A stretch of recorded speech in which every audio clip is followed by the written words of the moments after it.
Shivani madam, നിങ്ങൾ അവരോടൊപ്പം വന്നത് നന്നായി. ജയിലിനെ സംബന്ധിച്ചുള്ള കാര്യങ്ങളെല്ലാം ഇവർക്ക് പറഞ്ഞു കൊടുത്താൽ ഉപകാരമായിരിക്കും. അയ്യോ, അതിനിപ്പോ എന്താ? എന്റെ അനിയത്തി ദുർഗയുടെ കൂടെ എക്സ്കർഷനായിട്ട് മറ്റു കുട്ടികളും ജോയിൻ ചെയ്തിട്ടുണ്ടല്ലോ. കുട്ടികളെ, ഈ ജയിലെന്ന് പറഞ്ഞ എന്താണെന്നും ഇവിടെ കുറ്റവാളികൾ എങ്ങനെ വരുന്നു എന്നും വന്നതിന് ശേഷം കുറ്റവാളികളെ എങ്ങനെയാണ് നോക്കുന്നതെന്നും എല്ലാം നിങ്ങൾക്ക് വിശദമായി പറഞ്ഞുതരാം. Okay madam. അതെ ഏട്ടത്തി, ഞാൻ ഏട്ടത്തിന്റെ അനിയത്തിയല്ല, ഞാൻ ഗൗതമേട്ടന്റെ അനിയത്തിയാ. ആ അതെ അതെ, ഗൗതമേട്ടന്റെ അനിയത്തി അല്ലേ? ഞാനല്ലേ ആദ്യമായിട്ട് ജയില് കാണാൻ പോകുന്നത്. പക്ഷെ എന്നെക്കാളും പേടി ഏട്ടത്തിന്റെ മുഖത്താണല്ലോ. ശിവാനി, കുറച്ച് ആലോചിച്ച് സംസാരിച്ച നന്നായിരുന്നു. ശരി ഏട്ടാ. കുട്ടികളെ വരൂ.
കണ്ടോ കുറ്റവാളികൾ ജോലി ചെയ്യുന്നത്?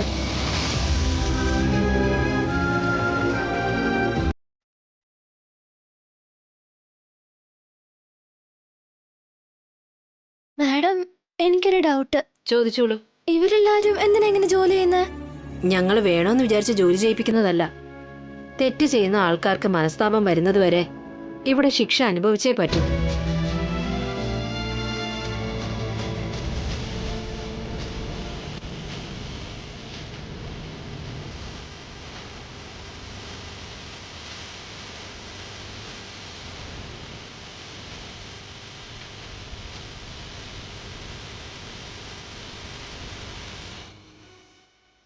കോടതി കൊടുത്ത ശിക്ഷയുടെ കാലാവധി കഴിയുന്നതുവരെയും ഇവരുടെ ആരോഗ്യത്തിനനുസരിച്ച് ഏതെങ്കിലും ഒരു ജോലി ചെയ്തേ പറ്റൂ. അതിനവർക്ക് ശമ്പളം ഉണ്ടാവും. മാഡം, ഇതിനൊക്കെ പണം കൊടുക്കോ? അതെ മക്കളെ. പണമൊക്കെ സമ്പാദിച്ച് ഇവരെന്ത് ചെയ്യാനാ? ഇവർക്കങ്ങനെ പുറത്തൊന്നും പോകാൻ പറ്റില്ലല്ലോ. ഇവര് ജീവിതകാലം മുഴുവനും ഇവിടെയല്ല കഴിയുന്നത് മക്കളെ. അറിഞ്ഞോ അറിയാതെയോ ഇവർ ചെയ്ത തെറ്റുകൾക്ക് ശിക്ഷ അനുഭവിച്ച് ഇവർക്കൊക്കെ പതുക്കെ പതുക്കെ മാറ്റങ്ങൾ സംഭവിക്കും. അങ്ങനെ ശിക്ഷ കഴിയുമ്പോൾ ഇവർക്ക് അവരുടെ വീടുകളിലേക്ക് തിരിച്ചു പോവാം. അങ്ങനെ ഇവിടെ നിന്ന് വിട്ടുപോകുമ്പോൾ ഇവർ ജോലി ചെയ്ത പൈസ ആ സമയത്ത് ഇവർക്ക് കൊടുക്കും. ഓ,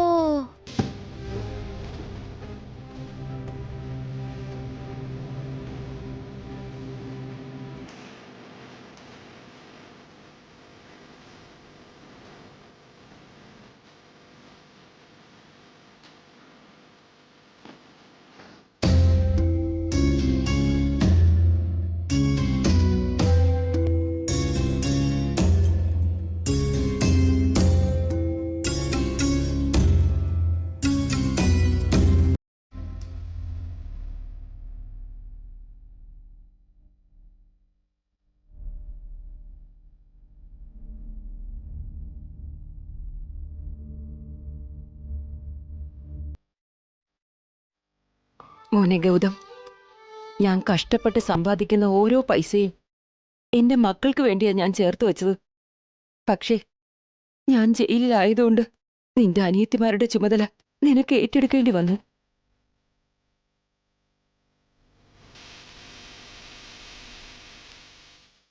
എനിക്ക് പകരം വീട്ടിലെ ചുമതലകളെല്ലാം നീ ഏറ്റെടുത്ത് കഷ്ടപ്പെടുന്നുണ്ടാവും. ഇപ്പൊ നീ വലിയ ആളായി കാണും. ജീവിതത്തിൽ ഉയർച്ച ഉണ്ടാകണം. അത് ഈ അമ്മയ്ക്ക് കാണണം.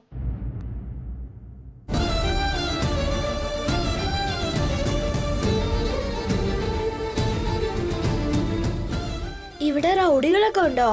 പേടിക്കേണ്ട കാര്യമില്ല, പോലീസ് ഇവിടെ ഉണ്ടല്ലോ.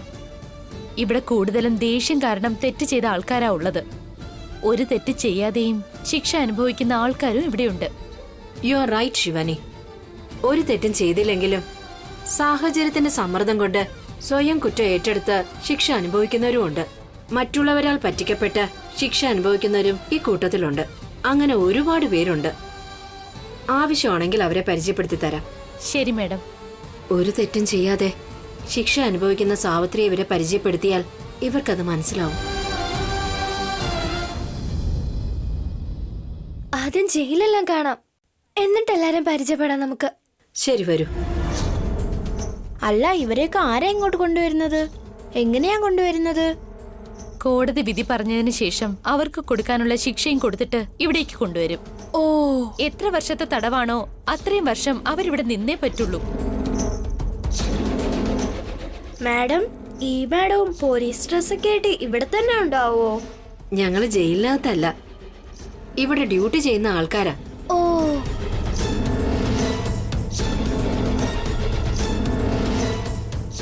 മോളെ സാവിത്രി, ക്ഷീണം കൊണ്ട് ഇവിടെ ഒന്ന് ഇരിക്കുകയാണോ നീ?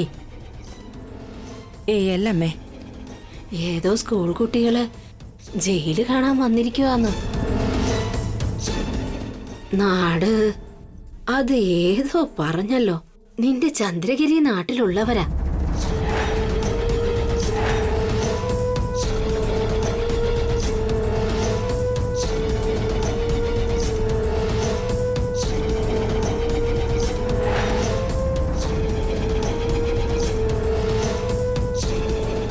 എന്റെ നാട്ടീന്നോ? അതേ മോളെ, നിനക്കറിയാവുന്ന ആരെങ്കിലും കാണും, പോയി സംസാരിക്കേ. എന്റെ നാട്ടീന്ന് വന്നവരാണെങ്കിൽ എന്നെ കണ്ട ഉറപ്പായും തിരിച്ചറിയും. എന്റെ മക്കളെങ്ങാനും ഞാനിവിടെ ഉണ്ടെന്നറിഞ്ഞ ഇത്രയും നാളും ഞാൻ മറച്ചു വെച്ച ഈ രഹസ്യം എല്ലാം പുറത്തു വരും. അവരുടെ കണ്ണിൽ പെടാതിരിക്കുന്നതാ നല്ലത്.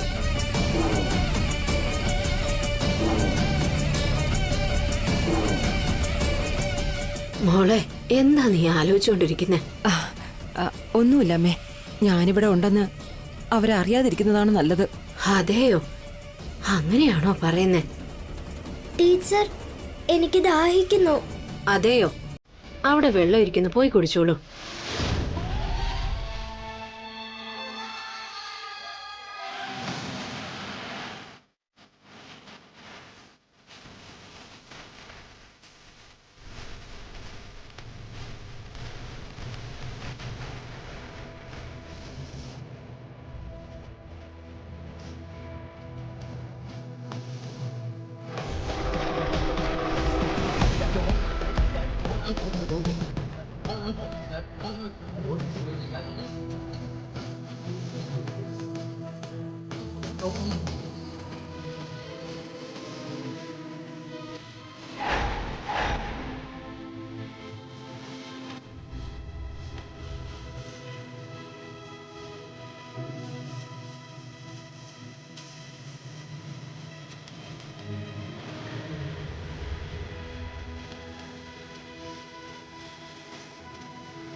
ഈ ഫോട്ടോ എന്റെ നാട്ടീന്ന് വന്നവര് കണ്ടാല് ഉറപ്പായും എന്റെ മക്കളോട് പോയി പറയാൻ സാധ്യതയുണ്ട്. അവരിങ്ങോട്ടാണല്ലോ വരുന്നത്. ഇത്രയും നാൾ ഞാൻ ജയിലിലുള്ള വിവരം അവരെ അറിയരുതെന്ന് വിചാരിച്ചു. ആ സത്യം എന്റെ മക്കൾ അറിഞ്ഞ ഈ അമ്മ ഒരു കൊലപാതകയാണെന്ന് അവരറിയും. അവരുടെ മനസ്സിൽ ഞാൻ എപ്പോഴും അവരുടെ അമ്മയായിരിക്കണം. ഒരു കൊലപാതകയാവാൻ പാടില്ല. ഏട്ടത്തി, ഇതെന്താ? ഇവിടെ എത്ര കുറ്റവാളികളാണോ ഉള്ളത്, ഈ രജിസ്റ്ററില് അവരുടെയൊക്കെ പേരുണ്ടാവും. ചില പേര് ശിക്ഷ അനുഭവിക്കാതെ ഇവിടുന്ന് രക്ഷപ്പെടണോന്നൊക്കെ വിചാരിക്കില്ലേ? അങ്ങനെയുള്ള ആൾക്കാർക്ക് വേണ്ടി അത്. ഇടയ്ക്കിടയ്ക്ക് അവരിവിടെ തന്നെ ഉണ്ടോ ഇല്ലയോ എന്നുള്ളത് നമ്മൾ രജിസ്റ്റർ ചെയ്യും. ഓഹോ, അപ്പൊ നമ്മുടെ സ്കൂളിൽ അറ്റൻഡൻസ് എടുക്കുന്നില്ലേ അതുപോലെ. അവിടെ കഷ്ടപ്പെട്ട് പഠിക്കുകയാണെങ്കിൽ വലിയ ആളാകാൻ പറ്റും. എന്നാൽ തെറ്റ് ചെയ്താലോ കുറ്റവാളികളായി ഇവിടെ ജീവിക്കേണ്ടി വരും.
കാറിനു കണ്ണിറഞ്ഞു, ആ കണ്ണീരിൽ ഞാൻ നനഞ്ഞു.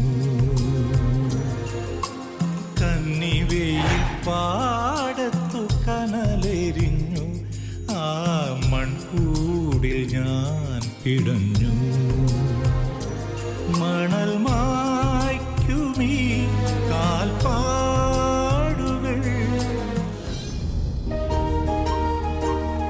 ഏട്ടത്തി, ഇവിടെ ലേഡീസ് മാത്രമേ ഉള്ളോ? ജെന്റ്സ് ഒന്നുമില്ലേ? ഇത് ലേഡീസ് പ്രിസണാ. ഇവിടെ ലേഡീസ് മാത്രമേ ഉണ്ടാവുള്ളൂ. ആണുങ്ങളൊന്നും ഇവിടെ ഉണ്ടാവില്ല. അവർക്ക് വേണ്ടിയിട്ട് വേറൊരു പ്രിസൺ തന്നെ കാണും. ഓ, അങ്ങനെയാണല്ലേ.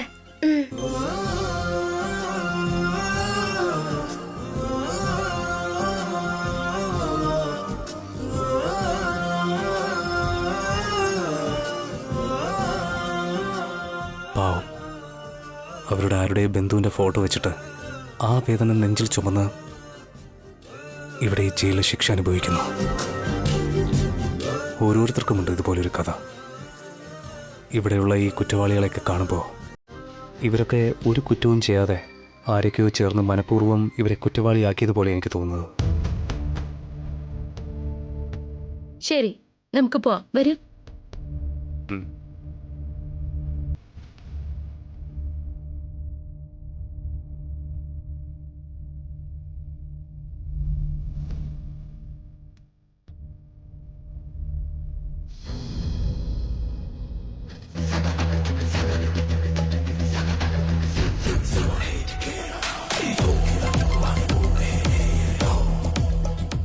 ദേവാ, ആ ഗൗതം വന്ന് സാവിത്രിയെ കണ്ടുകഴിഞ്ഞാൽ ഞാൻ നാട്ടുപ്രമാണിയാകുന്നത് പോയിട്ട് മത്സരത്തിൽ പങ്കെടുക്കാനും കഴിയില്ല.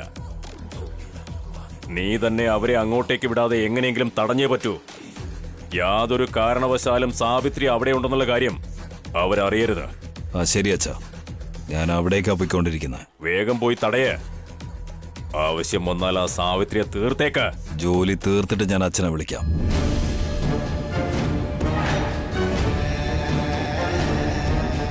ഛേ, ശിവാനിയെ വിളിച്ചിട്ടും അവരങ്ങോട്ട് പോകുന്നത് തടയാൻ പറ്റിയില്ല. അവളും ആ കുട്ടികളുടെ കൂടെ അങ്ങ് പോയി. സാവിത്രി അമ്മയെ കണ്ടാൽ ഗൗതമിന് ധൈര്യം കൂടും. എൻ്റെ അച്ഛൻ ചെയ്ത തെറ്റെന്താണെന്ന് അവരറിഞ്ഞു കഴിഞ്ഞാൽ പ്രചരണം ചെയ്യുന്ന സമയത്ത് അവർ ഈ നാട് മുഴുവൻ അറിയിക്കും. നമുക്ക് വോട്ട് ചെയ്യുന്ന ജനങ്ങളെ കൊണ്ട് തന്നെ അവരെ നമ്മൾ തോപ്പിക്കും. എത്രയും പെട്ടെന്നെത്തണം. എന്നിട്ട് അവരെ തടയുകയും വേണം. അവർ സാവിത്രി അമ്മയെ കാണുന്നതിന് മുമ്പ് തന്നെ എന്തെങ്കിലും പറഞ്ഞ് അവരെ പുറത്തേക്ക് കൊണ്ടുവരണം.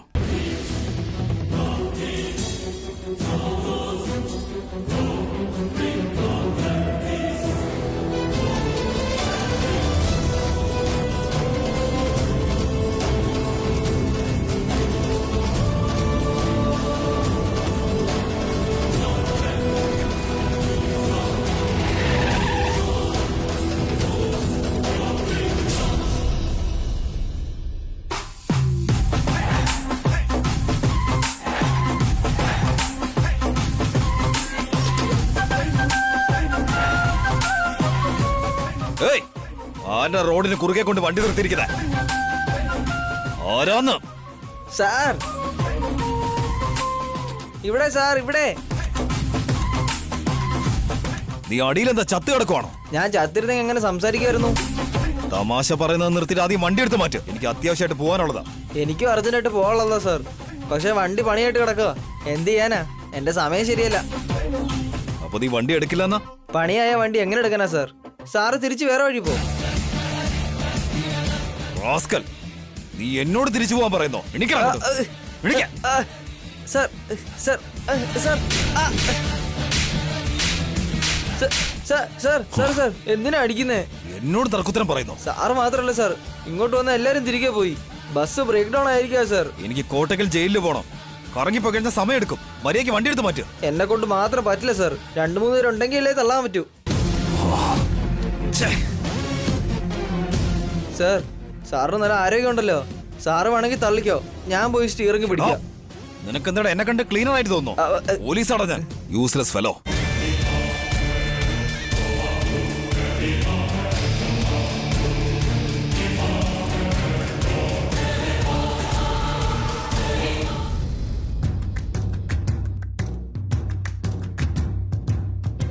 അയ്യോ അയ്യോ അയ്യോ, എന്റെ പൊന്നു ലക്ഷ്മി, എനിക്ക് ഇങ്ങനെ ഒരു കാഴ്ച കാണാൻ ശക്തിയില്ല.